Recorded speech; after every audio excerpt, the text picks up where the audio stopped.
السلام عليكم، اهلا بيكم في مطبخ لولو. كل سنه وانتم طيبين. النهارده هنعمل الزبادي الكريمي بكل سهوله في البيت من غير مكنه زبادي ولا فرن. يلا بينا نشوف هنعمل ايه. جبت كيلو من اللبن كامل الدسم ورفعته على النار على درجه حراره متوسطه، ونستنى عليه شويه لما يغلي. وبعد ما غلى معانا هنرفعه من على النار. بعدين نجيب بوله فيها ميه بارده علشان نبرد فيها اللبن لغايه ما يبقى دافي معانا.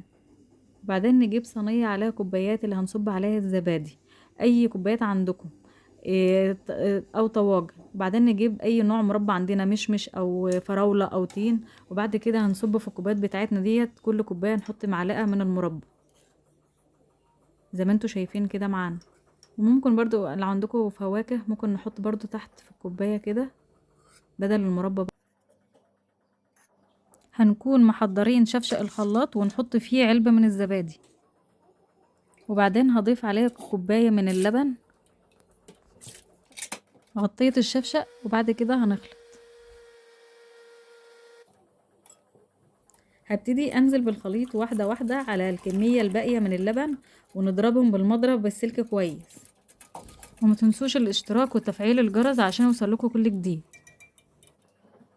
نبتدي نصب الكوبايات بالحليب المخلوط بالزبادي، ونحاول نصب بالراحة يا جماعة في الكوباية عشان المربى ما تطلعش لفوق.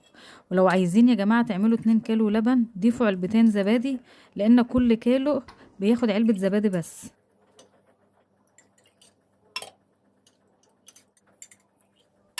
وبكده مليت الكوبايات اللي معانا وفاض شوية. حبيت اعرفكم ان ممكن نعملها في الطواجن، مش شرط كوبايات بس.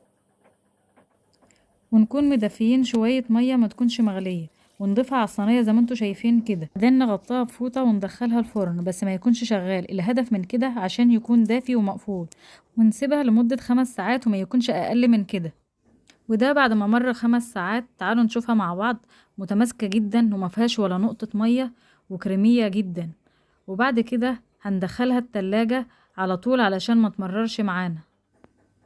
وبكده نكون خلصنا الزبادي، وياريت تجربوها تعجبكم جدا. ولو عجبكم الفيديو متنسوش الاشتراك وتفعيل الجرس عشان يوصل لكم كل جديد، ودعمكم ووجودكم يهمنا.